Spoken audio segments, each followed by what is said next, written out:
Well, on the phone with me today is a brand new, I'm going to say trop rock artist because I heard him on radio, trop rock, and that's how I was introduced to his music. On the phone with me, Mick Fury. How you doing this morning? Hey, I'm doing great. Awesome to talk to you. Okay, so Mick, I think it's a funny story on how, well, I'm going to give the story really quick, and you can fill in where I messed up. I'm painting the walls of my new house. I'm listening to radio trop rock. I hear your song, What's Going On, your remake of it, and I'm like, so badass, like so cool. I love this. Who is this guy? I write your name down on a little piece of paper, Mick Fury. Then I go to the computer and I look up. I'm doing a little, cyber stalking like I do, and I realize that you are playing Meeting of the Minds. And you've played the Music City Fin Fest, and I was, absolutely at Music City Fin Fest and didn't even see you the whole time. So I was super excited. We started talking on Instagram, and you agreed to be on my show. Did I get that right? Yeah, you nailed it. I think I was wearing that Harry Potter invisibility cloak at the Music City Fin Fest, so I kind of went under the radar. It's a quick thing. It was not even that. Okay, so let me just tell the listener. You were on the pirate ship. You were on the very first day performing. Yeah. And I was I was not on that ship. I was on the General Jackson with my daughter doing dinner. So I completely missed your performance there. So I'm going to give myself an out on that. It wasn't like I just ignored you when you went on stage. Okay. Well, I think our boat was actually going down the Cumberland the same time your boat was, and we were thinking about boarding you guys and taking all your booty. So that would have been fabulous. I would have met you then. I would have seen you playing. Anyways, okay. That's right. So this morning I have the one and only Mick Fury with me. Now I want the audience to know a little bit more about you. So you're out of Nashville now, and oddly enough, guys, listen to this. He lives, what did you say, a couple blocks from my house in Nashville? Yeah, I've gone down the street and thrown eggs at your house before, so if you've had a mess, that's probably been me. Yeah, it's just that funny. Like, when we start talking, he's like, where do you have a house in Nashville? I'm like, East. He's like, me too. So, yeah. So, I'm pretty sure I've literally walked past it before. I'm pretty sure that if I need somebody, a showing done, I'm just going to call you and say, come on over and open the doors. Perfect. So, that's hilarious. Okay, so you live in Nashville now, do a lot of performing in Nashville, but where did you grow up? Yes, I'm originally from upstate New York, kind of by Canada, a little town called Syracuse. I'm from just outside of there. You know what's funny? I know that area. I opened a nightclub there. There's like one in the middle of this field, and it was a beach club at one point. It had it was a country bar. It had a riding bull in the front. Do you remember that nightclub? I'd love to know the name of it. There's been a few that are similar to that, but I'd love to know the name. I probably played there at some point. It was, right? You just said that. I'm thinking I was there at one point. Okay, so we'll move into the real stuff now. Your music, it's not really trop rocky, is it? Give us a description of what you would think your music is called. Yeah, I mean, I think that my stuff kind of captures sort of the essence of trop rock, which is, the easy living, the having a good time, the celebrating with your friends. But I do kind of a wide variety of stuff. I started my career in a hard rock band, and then I played in a country band, and then I've been doing kind of the singer-songwriter thing. So, I pull from a bunch of different influences. Jimmy Buffett and that kind of, Zach Brown, Kenny Chesney energy. I love all that. And I have some Irish heritage, and I also write and sing Irish pub songs as well. So I think just the energy of trop rock has been a really good match for what I do. So how did you get involved with the trop rock community? Like, what was your opening? Who was your person? What was your person? There's been a few folks that have been like super, super gracious and have helped me out in this world. One of the real early guys who heard me play was Sam Densler down in Southern Florida. He has I think it's called the Mermaid Lounge, and he has a radio show as well. And he caught me playing at some bar, I think in Punta Gorda, and was like, man, you'd be great in this world. And then it just sort of took off from there. I started playing a bunch of folks' house concerts, and then I got invited to play. I just got back from and apologies for my bad pronunciation, Apalachiola, Florida, for the Forgotten Coast Fin Fest that they had down there, and those folks had me, and I played Music City Fin Fest, and then it's been sort of a slow gradual walk into this world, but man, the people are just so kind and such diehard music fans. I love spending time with them. Yeah, everybody says the same thing about our audience. They are gracious and very cool, and absolutely, we all love live music. I mean, that's the one thing with the thread we have. And of course, a lot of them were Buffett fans, but now as we grow, and I say as a community, as a cult, okay, so as we grow, the trop rock community grows, we bring in artists that aren't just singing about coconuts and palm trees. We're bringing, and I was saying that earlier too about Kenny Chesney. He has that vibe, that beachy vibe, but he doesn't just sing about those things. And he's a little bit across the country, a little bit of this. And you were saying you're really good with the drinking songs. So I think, and I do like your covers. I started when I was doing my little research on you, I was like, I really like this guy's music. And then when we started speaking through each other, through Instagram, then I was like, oh, this is great. Okay. So bringing new artists onto my show that some people don't know about is a big deal for me. And I was super happy that you were able to do this interview.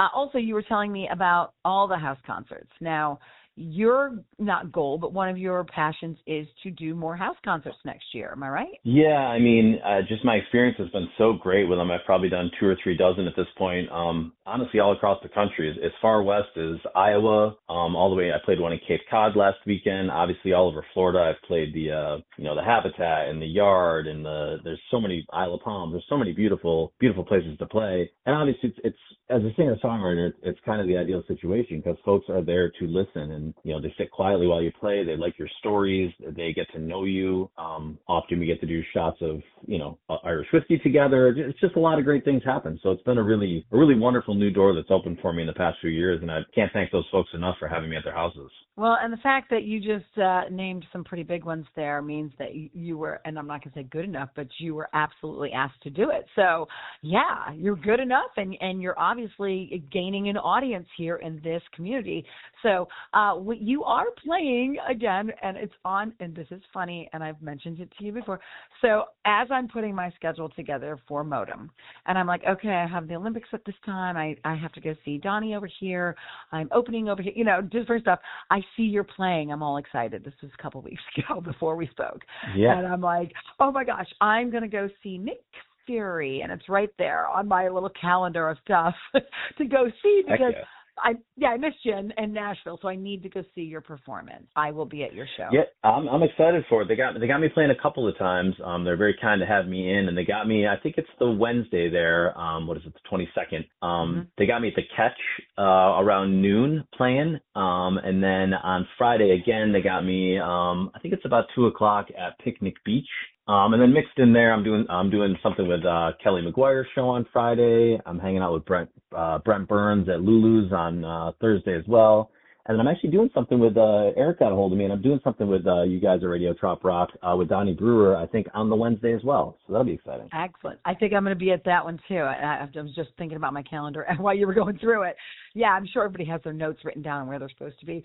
That's awesome. Sure. If you get a chance, swing in over by the Olympics just before you play at the Picnic Beach.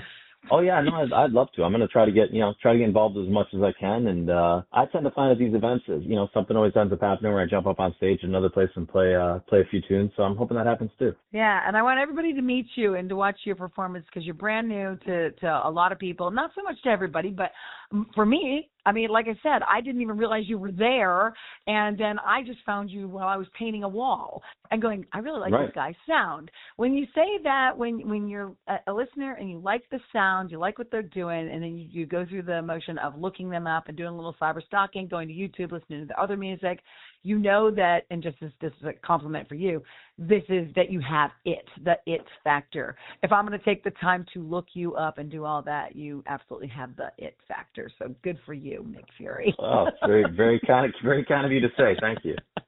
Okay, so we know you're playing at MOTM. You play all over the place, a lot of house concerts.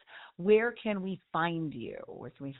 Yeah, so obviously, as you mentioned in person. Yeah, sure. So obviously, as mentioned in person, I'll be all over the place at MOTM. Also, very fortunate to ask me to play Trop Rock in Duval as well. So the following week, I'm going to be in Key West playing. I would list those shows, but I think they're going to be playing 9 times between Wednesday and Saturday. So if anybody's going to Trop Rock in Duval, you'll see me running between gigs with a beer in my hand. Other than that, I'm on all the social all the social media platforms, just Mick Fury. It's pretty phonetic, but MICKFURY on Instagram, Facebook, TikTok. Spotify follow is always appreciated. And I do have a website as well, which is just mickfury.com. That usually has my dates and some merch for sale and goofy videos, all that kind of good stuff. That's awesome. That's, and I'm very happy for you. You're going to have merch as well at MOTM to sell for all this. I'll be one of those people in line. Okay, so I'm a big fan. I'm telling you right now, I'm a big fan. I heard you. I didn't know who you were. I stopped painting the wall and picked up the phone. So, again, you have the it factor. Okay, I want to play one of your songs here, but before we get out of this interview, I want to know if you'll play my big three. It's those three questions that I ask everybody, and you win nothing if you're good with that. Perfect. I love winning nothings. That sounds great. Okay, good. You can't get a wrong answer either. So, all right, question number one, simple and easy. For those of us who don't know you very well, tell us something we don't know about you, something different or big or from your past. Sure. So one thing that I'm really passionate about is I love gardening. So I'm often outside when I'm not playing music and I'm not doing something else. I'm often out in my garden. So we're here in Nashville. We have a really good season for growing. We almost have 2 growing seasons. So we got 3 or 4 raised beds in the front. We got a fig tree in the back. That's like our pride and joy. My wife is very Italian American, so she loves the fig tree. And we just planted a plum tree yesterday. So I love being outdoors. I figure I can work off the drinking from just digging a bunch of holes. That's kind of my exercise. That is so funny. I didn't think you were going to say that, but that's funny. Okay, good. Good answer. All right, number 2. What is the most used app on your phone? What do you use the most?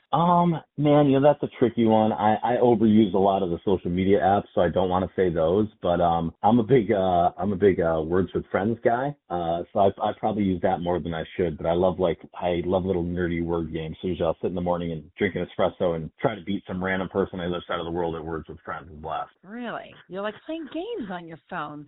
If you did that with Temu, you can get points. Nice.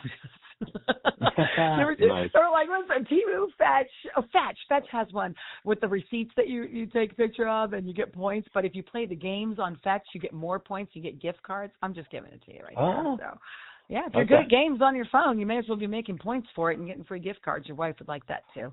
Okay. Let's move on. And my favorite question of all, in your phone, in your opinion, who's the most famous person's phone number you have?